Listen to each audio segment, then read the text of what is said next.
Hello, welcome to बरवज e learning. आज के इस वीडियो में हम आपके साथ डिस्कस करने वाले हैं coding and decoding for all exams के प्रैक्टिस सेट नंबर 1। ओके, तो सबसे पहले हम आपको ये बताना चाहते हैं जो कोडिंग और डिकोडिंग के हम आज कुछ इंपॉर्टेंट क्वेश्चंस डिस्कस करेंगे। तो इसके लिए आप वीडियो को कंटिन्यू एंड तक ज़रूर देखें।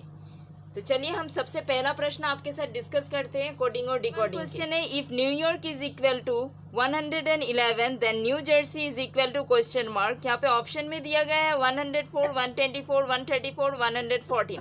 तो सबसे पहले हम यहाँ पे देखेंगे न्यूयॉर्क 111 कैसे हो। जैसे कि आप देख सकते हो, हम यहाँ पे न्यूयॉर्क को लिख लेते हैं न्यूयॉर्क। तो n is equal to n का अल्फ़ाबेट में पोजीशन हो गया 14, E का हो गया 5, W का हो गया 23, Y का हो गया 25, O का हो गया 15 और R का हो गया 18, K का हो गया 11।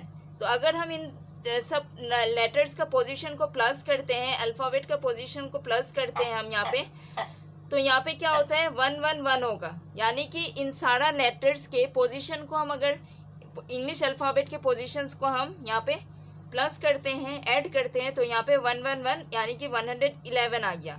तो ठीक उसी प्रकार अगर हम न्यू जर्सी को लिखते हैं न्यू जर्सी SE और Y यहाँ पे लिख लेते हैं, तो N इज इक्वल टू कितना होता है 14, E is equal to 5, W is equal to 23 and J is equal to 10, E is equal to 5, R is equal to 18 and S is equal to 19, E का 5 और Y का 25। अगर हम ये सब को ऐड करते हैं तो हमारा आंसर आएगा 124, यानी कि ऑप्शन नंबर बी है इसका आंसर। नंबर 2 क्वेश्चन है, if BOMB is equal to 5745, BAEY is equal to 529 then BOMBBAY is equal to question mark.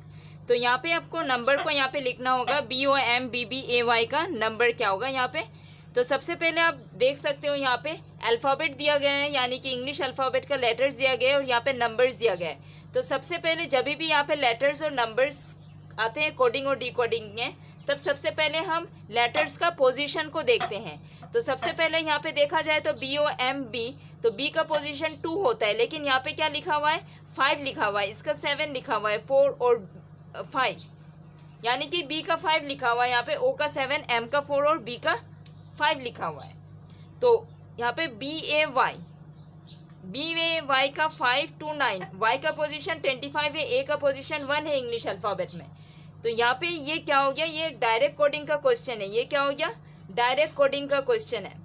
तो अगर हम ये BOMB और BAY बे इन दोनों को अगर प्लस कर देते हैं तो हमारा BOMB प्लस BAY अगर हम करते हैं तो इसको क्या हो जाएगा BOMBBAY। ठीक है, तो इसको हम क्या लिख सकते हैं BOMB 5745 और BAY को क्या लिख सकते हैं 529। तो ये ऑप्शन नंबर बी है इसका आंसर 5745529। अब बढ़ते हैं अगले प्रश्न की ओर। हमारा अगला क्वेश्चन नंबर 3 है, if reason is equal to 5 and believed is equal to 7 then government is equal to question mark. तो यहाँ पे दिया गया है रीजन इज इक्वल टू 5। तो आप देख सकते हो यहाँ पे अगर हम इसका पोजीशन को प्लस करते हैं तो कभी भी 5 नहीं होगा, क्योंकि यहाँ पे E का पोजीशन ही 5 है। तो बाकी सब का पोजीशन अगर हम ऐड करने जाएंगे तो वो काफ़ी बड़ा नंबर हो जाएगा। तो सबसे पहले हम यहाँ पे देखेंगे जो रीज़न REASON, यहाँ पे कितना लेटर्स है 1 2 3 4 5 6। तो ये 6 में से अगर हम -1 कर देते हैं तो 5 होता है। ठीक उसी प्रकार बिलीव्ड में देखा जाए तो 1 2 3 4 5 6 7 8। तो यहाँ पे 8 - 1 अगर करते हैं तो 7 हो जाता है।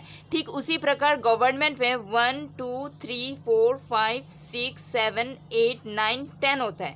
तो ये 10 में से अगर हम 1 को माइनस करते हैं तो 9 होता है। तो ऑप्शन नंबर सी है इसका आंसर। अब नेक्स्ट क्वेश्चन देखते हैं हम।